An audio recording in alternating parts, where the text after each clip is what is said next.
विश्व प्रसिद्ध तीर्थ नैमिषारण्य में राधा गोविंद आश्रम पर शुरू हुई श्रीमद् भागवत महापुराण की कथा के प्रथम दिवस पर आश्रम से देव देवेश्वर मंदिर तक निकाली गई शोभा यात्रा, जहां पर आदि गंगा गोमती तट पर किया गया पोथी पूजन। कथा के प्रथम दिवस की यजमान शेषमणि मिश्रा ने किया पोथी पूजन। साथ ही प्रथम दिवस संत समागम में नैमिषारण्य तीर्थ से आए ब्रह्म ऋषि स्वामी विद्यानंद जी महाराज ने बताया कि श्रीमद् भागवत कथा का रहस्य इसी से पूर्व साध्वी मुमुक्षा देवी ने नैमिषारण्य के महत्व पर आध्यात्मिक और पौराणिक कथा को बताया।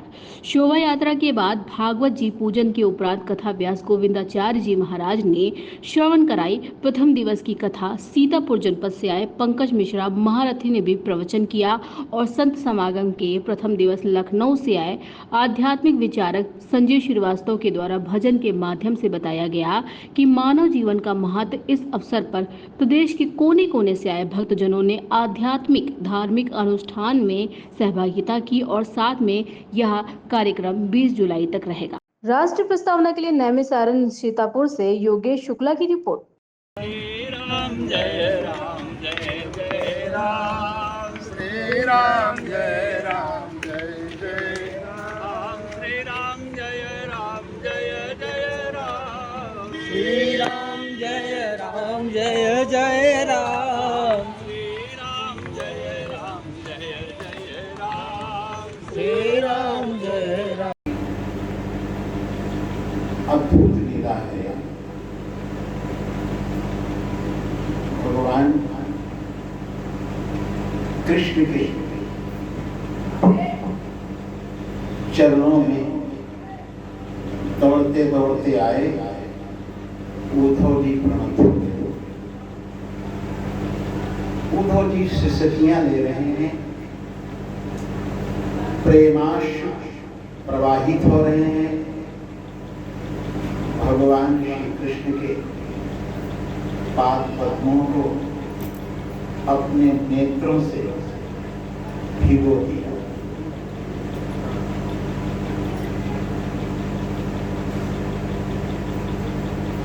इतनी वेदना,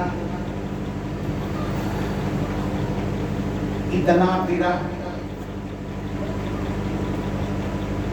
इतना व्यथित उद्धव भगवान कृष्ण ने अपने दोनों कर कमलों के द्वारा ताकत लगाकर उठाया और अपने हृदय से चिपका लिया। पीठ थपथपाई, सिर पे हाथ फेरा, कहा उद्धव तुम कितने व्यथित हो, तेरे नेत्रों के आंसू ये तो गर्म आंसू है, आंसुओं में उष्णता है, आंसुओं में गर्मी है। ये उष्ण आंसू विरह का प्रतीक है, जबकि सबसे अधिक मैं ही आपका प्रिय हूं और मैं आपके पास में हूं, अपने हृदय से आलिंगित करा रहा हूं। कि विरह के आंसू दो प्रकार के होते हैं। एक तो प्रेम में भी आंसू होते हैं, संयोग के, बहुत प्रिय, मैंने बहुत डियरेस्ट, जब बहुत दिनों के बाद मिलता है तो उसके मिलन में भी आंसू आते हैं ना। तो मिलन के आंसू शीतल होते हैं, मिलन के आंसू शीतल होते हैं, ठंडे होते हैं, और विरह के आंसू, वियोग के आंसू गर्म होते हैं। उद्धव तेरे नेत्रों से ये गर्म आंसू निकल रहे हैं। उन्होंने बहुत अपने को संभाला और संभालते हुए बोले, प्रभु मैंने सुना है कि आप इस धराधाम से अपनी लीलाओं का संवरण करके परम धाम जाने की तैयारी में हो। मैंने सुना है, मेरे से ये बर्दाश्त के बाहर है आपका विरह एक क्षण का भी उद्धव बर्दाश्त नहीं कर पाएगा। यदि ये बात सच है, परम धाम जाने की तैयारी में है, तो या तो प्रभु मेरे को साथ ले चलिए, अथवा अपने हाथों से चिता बनाइए, मुझे बिठा दीजिए, अपने हाथों से चिता प्रज्वलित करिए, आपके साथ ये पार्थिव शरीर भस्म हो जाए। आपके विरह का एक भी क्षण उद्धव बर्दाश्त नहीं कर सकता। भगवान कृष्ण मुस्कुराए, कहा उद्धव, मैं अन्य अवतारों में जाता रहा हूं सुना, लेकिन इस कृष्णावतार में, इस लीलावतार में, इस प्रेमावतार में कृष्ण जाएगा नहीं। जहां निकला मुझसे जाएगा नहीं, वहां पूरे रोमांच खिल उठा। जाएगा नहीं गोविंद, जाएगा नहीं, हाँ हाँ उद्धव जाएगा नहीं, कृष्ण छिप जाएगा।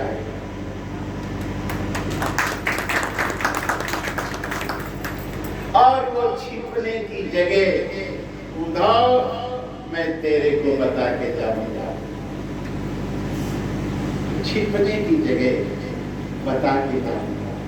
जो मेरे लिए तिलच रहे हैं, जो मेरे लिए व्याकुल हो, उनको वो जगह जो भी बता देना उद्धव,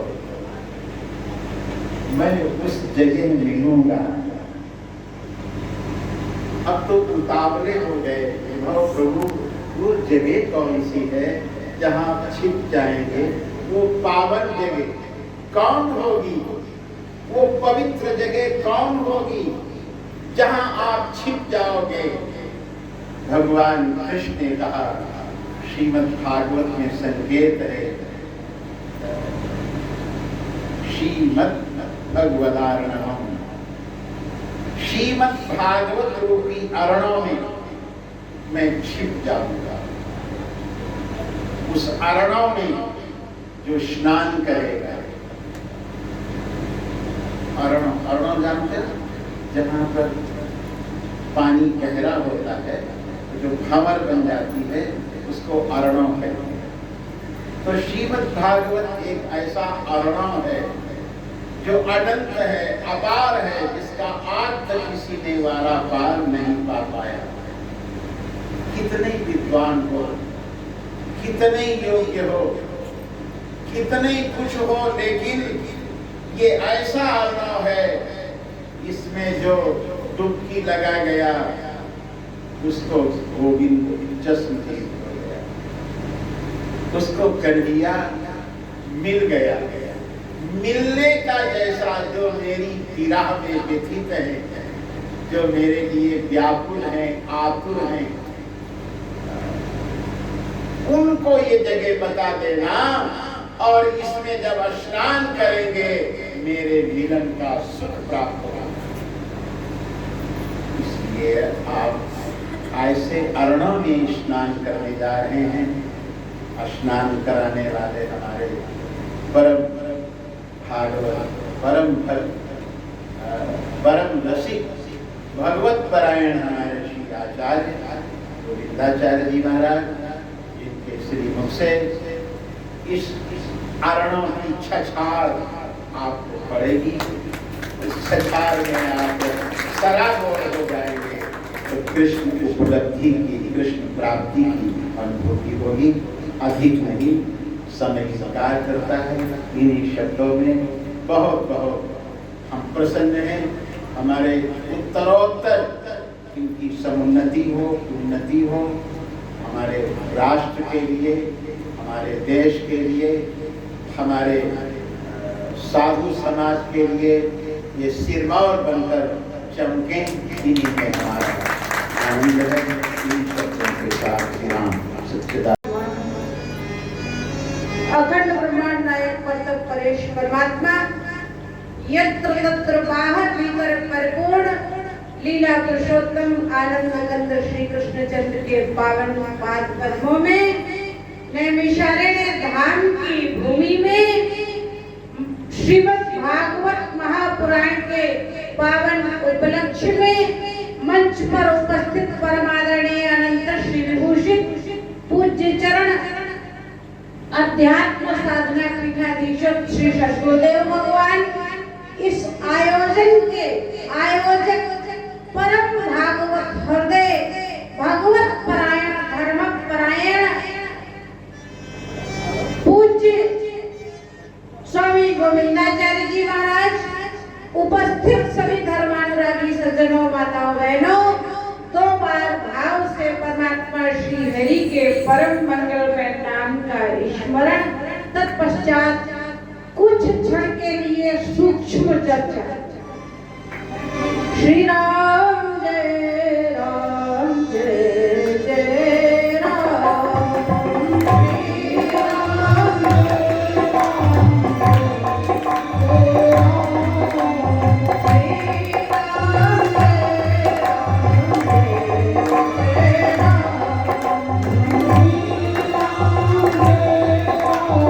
जय राम सच्चिदानंद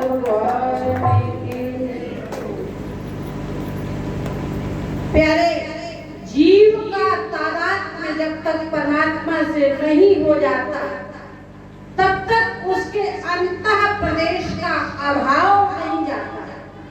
जिस भूमि में बैठे हैं ये नैमिषारण्य धाम की पावन भूमि, इसी भूमि पर हमारी मानवीय सृष्टि जिससे प्रारंभ हुई महाराज श्री मनु और शत्रुपा जी, इनके अंतः प्रदेश में भगवत प्राप्ति की उत्कट जिज्ञासा हुई, हृदय बहुत दुख लाग, जन्म गयो हरि भगत के, पीड़ा हुई, वेदना हुई, दर्द हुआ, एक टीस हुई। किस बात की वेदना हुई? जिसलिए मनुष्य जीवन मिला है वो कार्य पूरा नहीं हो पाया, इस बात की वेदना। और अपने पुत्रों को राज्य पाठ देकर परवश राज सुते नृप दीना, नारी समेत गवन वन कीना। जा रहे हैं वन के लिए, तीर्थ के लिए। सतयुग का समय है, उस समय एकमात्र तीर्थ नैमिषारण्य है। नैमिषारण्य की तरफ चल दिए। अंदर एक वेदना है, टीस किस बात की? भगवत मिलन की टीस है। कोई अभाव नहीं भौतिक जगत की सुख समृद्धियों का। एक क्षत्र सम्राट महाराज श्री मनु, पुत्र आज्ञाकारी, भौतिक सुख सुविधाओं का कोई अभाव नहीं। और दाम्पत्य जीवन ऐसा जिससे श्रुतियों ने शिक्षा दी। दंपति धर्म आचरण लीका, अजौ गाव श्रुति जिनकर लीका। श्रुतियों ने जिससे शिक्षा ली, लेकिन फिर भी अभाव। किस बात का अभाव? जीव ब्रह्मात्मैक्य बोध का अभाव। जीव ब्रह्मात्मैक्य, जीव का तादात्म्य हो जाए परमात्मा से, इस बात का अभाव। 23,000 वर्ष तक तपस्या की, ऋषियों से मिले, कई बार ब्रह्मा विष्णु शिव आए, लेकिन कुछ नहीं मांगा। मांगना वहाँ होता है जहाँ कुछ चाह होती है, चाह मन में होती है, लेकिन नाम जपते जपते वासुदेव पद पंकरोहि दंपति मन अतिलाल। मन लग गया भगवान के पाद पद्मों में तो कोई चाह नहीं। हम लोगों को कष्ट किस बात का होता है? जगत की जितनी चाहें अंदर उतनी आहें। चाहे कम तो आहें कम, चाहे बिल्कुल नहीं तो आहें बिल्कुल नहीं। कोई चाह नहीं कुछ नहीं मांगा। जब कुछ नहीं मांगा तो उस परमात्मा की आवाज आई।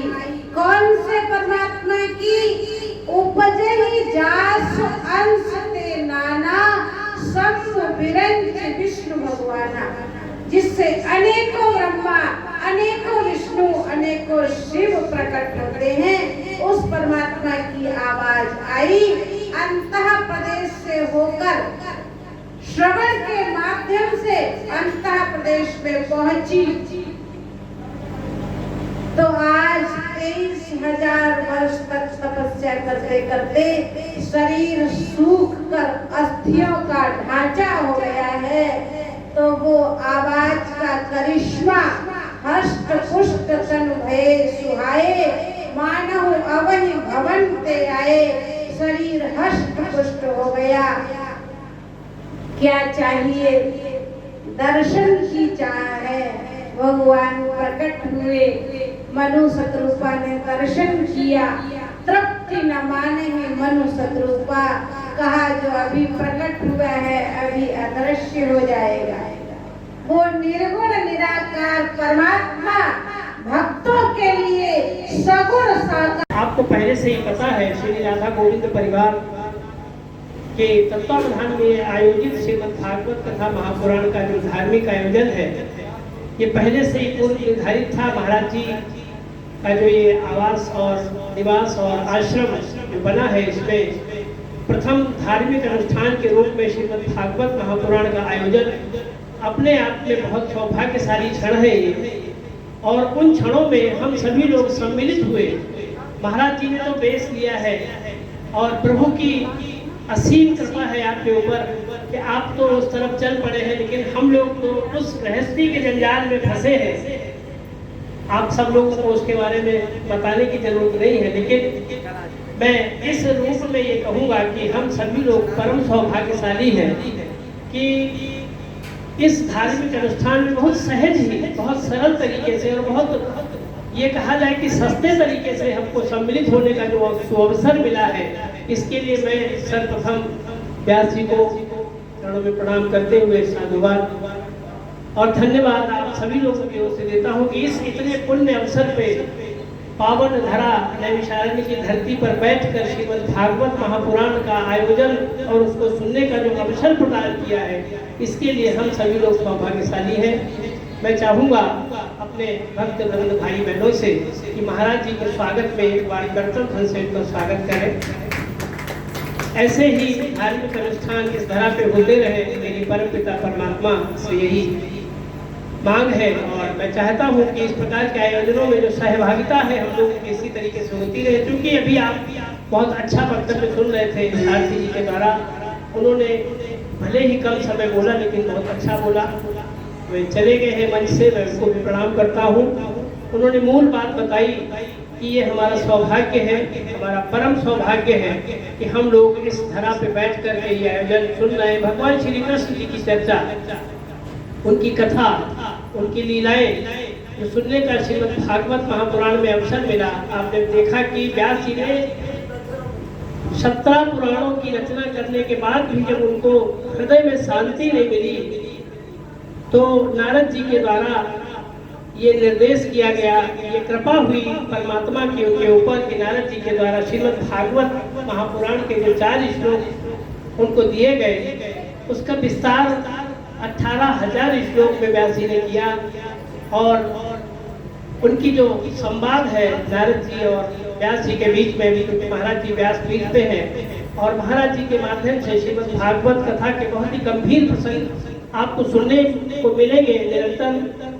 तो मैं उस प्रसंग में तो न जाऊंगा, लेकिन अपने ऊपर जो कृपा हुई है इस शरीर के ऊपर, उस कृपा का एहसास करते हुए मैं जरूर चाहूंगा कि क्योंकि हम लोग श्री कृष्ण चरित्र को सुनने के लिए बैठे हैं। आपने अभी सुना कि व्यास जी ने 17 पुराणों की रचना कर डाली, लेकिन उनको शांति नहीं मिली। शांति कब मिली? जब उन्होंने श्रीमद् भागवत महापुराण की रचना की और उस रचना में चरित्र किसका है? भगवान श्री कृष्ण जी का। तो ऐसे हमारे भगवान श्री कृष्ण जी का जो चरित्र है, और वो चरित्र कब पूरा होता है? जब हम राधा जी की शरण में अभी महाराज जी रास्ते में शोभा यात्रा के दौरान ये कह भी रहे थे कि जब तक राधा कृपा नहीं होगी तब तक श्री कृष्ण की कृपा मिलना संभव नहीं है। मैंने ब्रज की गलियों में जाकर के ये देखा है कि वहाँ तो जो ऑटो रिक्शा और टैक्सी वाले भी हैं वो भी राधे राधे कह के ही चलते हैं। मतलब क्या है कि वहाँ की सरकार राधा रानी है, इसलिए हम लोग उसी ओर अपनी वाणी को पवित्र करते हुए अब कुछ परमात्मा का नाम ले आप लोग हमारे साथ दोहराएंगे और भाई लोग साथ दे देंगे तो ठीक है, नहीं फिर जैसी प्रभु की इच्छा। क्योंकि श्रीमद् भागवत महापुराण में श्री राधा रानी की चर्चा न हो तो ये हम लोगों के साथ बेमानी होगी, इसलिए मैं उसको दोहराता हूँ। आप सभी लोग हमारा साथ देंगे कि नटवर नागर नंदा, नटवर नागर नंदा भजो रे मन गोविंदा, नटवर नागर नंदा भजो रे मन गोविंदा, नटवर नागर नंदा भजो रे मन गोविंदा, नटवर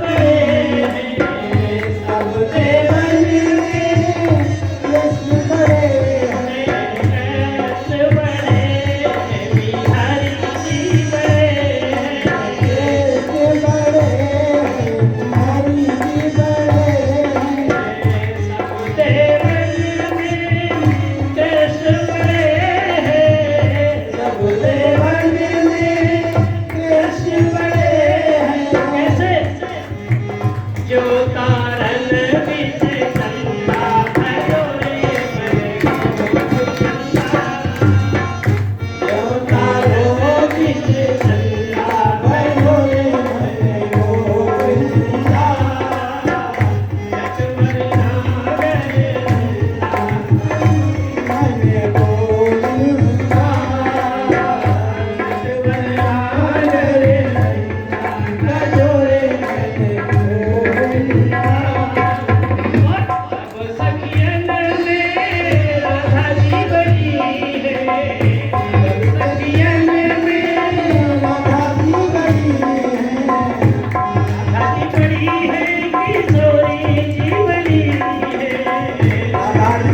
नंदा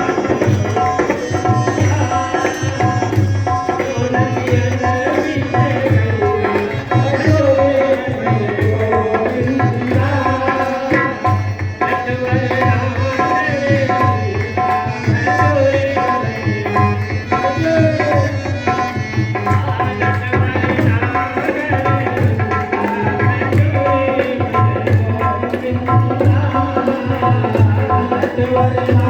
रे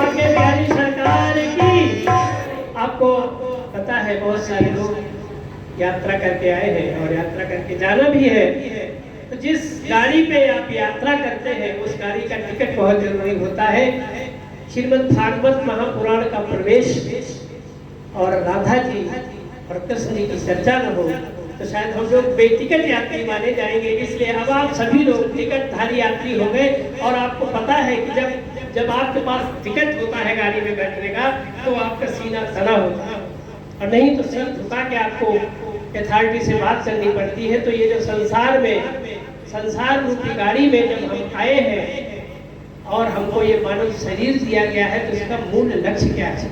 अभी 7 दिन आप एक ही बात सुनेंगे कि परीक्षित जी को केवल जीवन में 7 दिन का समय मिला है और वो 7 दिन है कौन से। यही बात कलयुग में समझाने के लिए मुझे लगा कदाचित श्रीमद् भागवत कथा की रचना हुई कि वो परीक्षित तो उस युग में थे, कलयुग में आए थे और हम लोग भी उसी युग में जी रहे थे। तो आज के बंधन प्रणाम करते हुए आभार अपना व्यक्त करता हूँ। महाराज जी ने कृपा की इस अखंड दास के ऊपर और अपना आशीर्वाद प्रदान किया हम सभी को। 2 बार खड़े हो जाइए सभी लोग, 2 बार ऊपर नाम संकीर्तन प्रार्थना। जय जय सुर नायक जन सुखदायक प्रणत पाल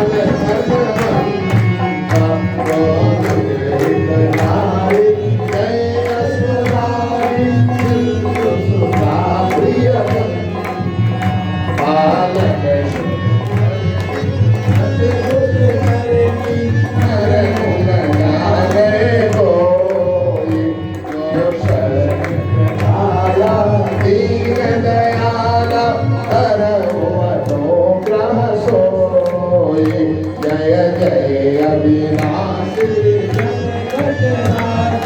व्यापक परमानंदाय विगत गोपीकं चरित पुरीकं माया रहित मुको देवादि विरासी अति अनुरागी विगत मोह मुनि ग्रंथ